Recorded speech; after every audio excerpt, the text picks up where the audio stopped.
Bismillahirrahmanirrahim. Alhamdulillahirrabbilalamin. Allahumma sholli ala Sayyidina Muhammad wa ala ali Sayyidina Muhammad. Assalamualaikum warahmatullahi wabarakatuh. Halo teman-teman, apa kabar? Mudah-mudahan teman-teman selalu dalam lindungan Allah Subhanahu wa taala. Amin ya rabbal alamin. Alhamdulillah, kali ini aku akan sharing pengalaman sholawat dari teman-teman kita. Langsung aja akan aku baca ya. Kisah pertama dari Mbak Kustati. Jadi ceritanya awal aku mengenal sholawat itu dari bulan-bulan sebelum puasa. Awalnya cuma suka dengerin aja dari HP kalau mau tidur. Lama-lama kok pengen baca. Akhirnya aku baca sholawat sehari 10 kali. Terus aku tahu dari TikTok kalau sholawat bisa menyembuhkan suatu penyakit. Dari situ aku mulai bersolawat paling sehari 100 kali. Ceritanya aku itu tipe orang yang kalau mau datang bulan pasti sakit banget, sampai nggak bisa ngapa-ngapain 2-3 harian. Sampai-sampai sering ke rumah sakit atau kalau minum Kiranti bisa 1 pak. Dan itu aku rasain berpuluh-puluh tahun. Dari aku pertama haid dan sejak kenal sholawat. Setiap datang bulan sekarang, Masya Allah, aku nggak pernah ngerasain sakit sama sekali. Yang udah lama berteman di WA sama aku pasti tahu kalau aku sering posting Kiranti. Dari semenjak itu aku jadi kecanduan sholawat. Itulah dahsyatnya sholawat. Sakit yang udah puluhan tahun tiba-tiba bisa sembuh sendiri, Masya Allah. Yuk cobain guys, apa aja keluhan kalian, coba buat sholawat. Dulu aku juga gak pernah yang namanya sholat 5 waktu. Semenjak kenal sholawat, Masya Allah bisa banget. Kadang kalau pas lagi halangan dan gak sholat itu rasanya sedih banget. Pokoknya semenjak kenal sholawat, pengennya deket-deket terus sama Allah. Doakan ya guys, semoga istiqomah. Sebenarnya masih banyak banget kedahsyatan sholawat yang aku rasain. Pokoknya Masya Allah, nyesel banget kalian kalau gak nyobain the power of sholawat. Allahumma sholli ala Sayyidina Muhammad. Nah, jadi ini tuh statusnya Mbak Kustati. Nah, kemudian beliau pecat aku. Assalamualaikum Kakak Mel. Sebelumnya salam kenal Kak Mel. Saya Kustati dari Pekalongan, Jawa Tengah. Waalaikumsalam.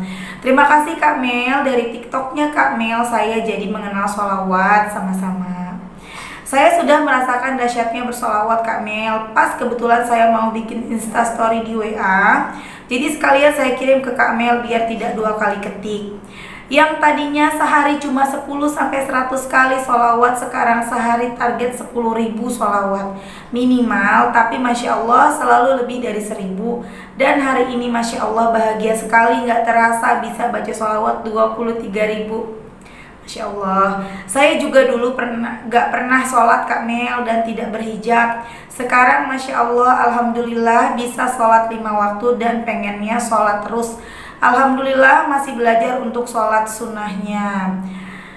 Doakan ya Kak Mel, semoga bisa terus istiqomah. Dan Masya Allah sekarang saya sudah berhijab. Insya Allah untuk selamanya Kak Mel. Doakan ya, semoga terus istiqomah.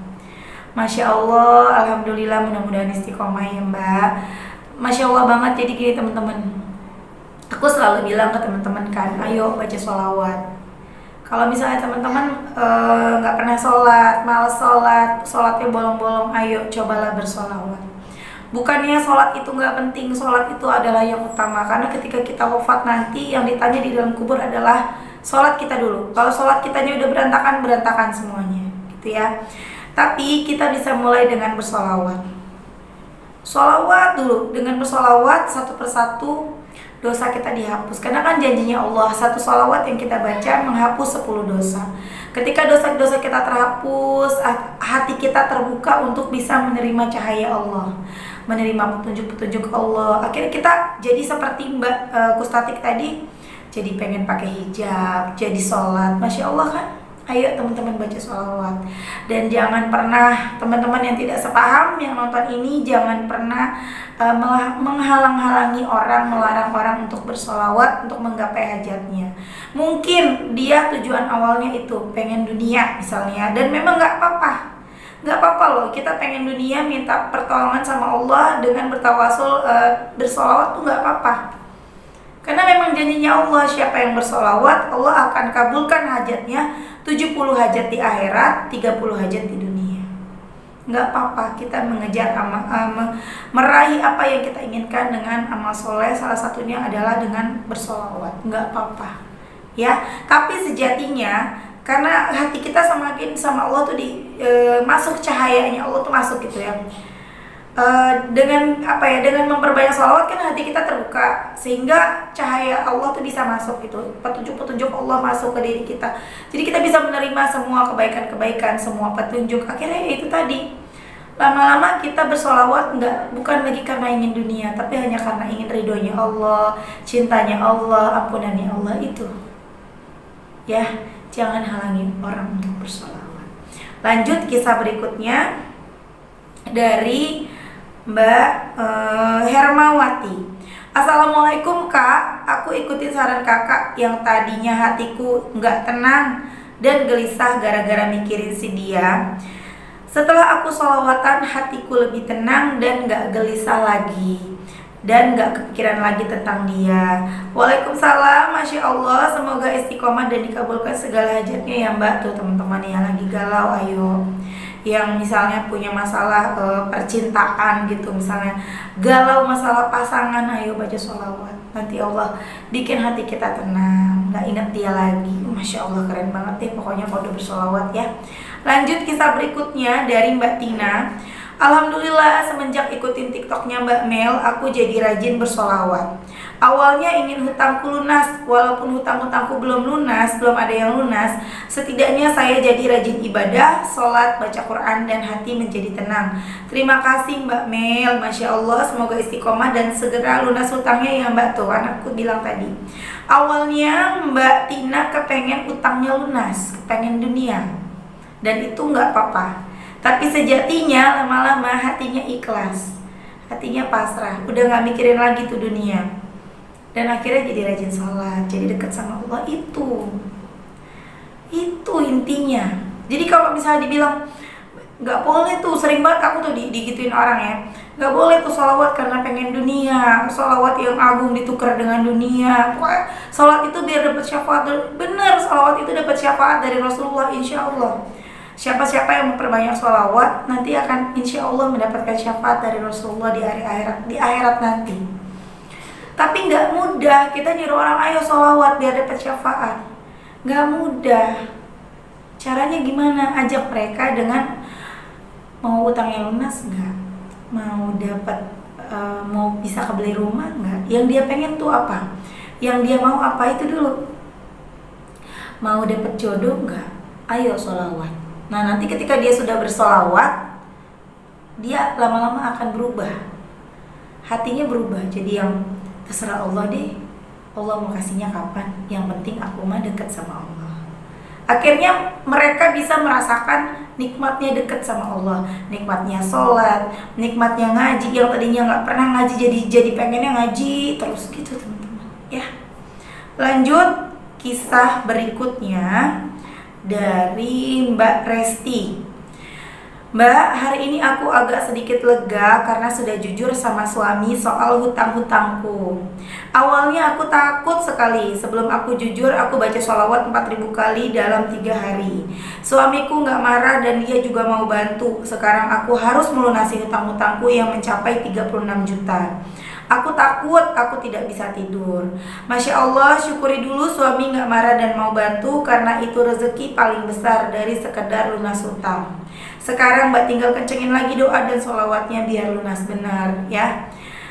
Yang pertama disyukuri dulu suami gak marah, karena banyak kejadian ya, terjadinya perpisahan, perceraian ini masalahnya gara-gara kayak gini.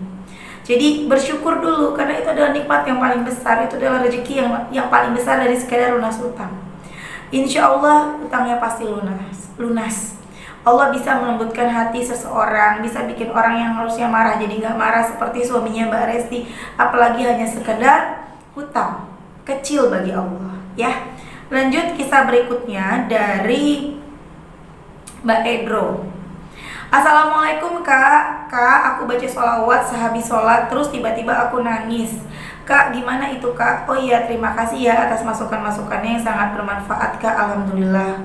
Waalaikumsalam, nggak gimana-gimana mbak. Sholawat bisa membersihkan hati kita, membuka hati kita untuk menerima cahaya dari Allah. Itu yang udah aku jelasin tadi ya teman-teman.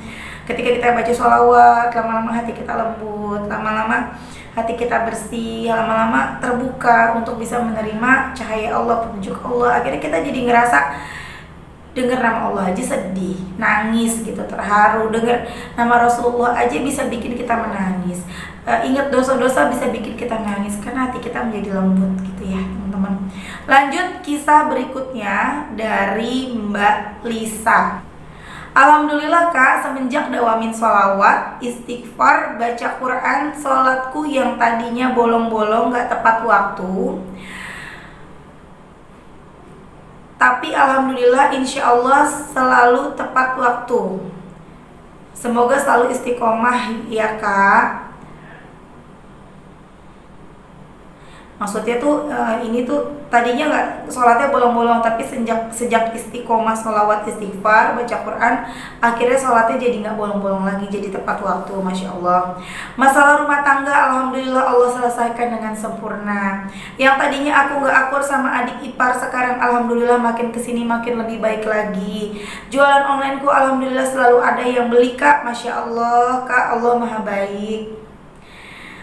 Hati jadi ada, memang benar Kak Mel bilang kalau kita pasrah selalu ada jalan terbaik dimudahkan oleh Allah.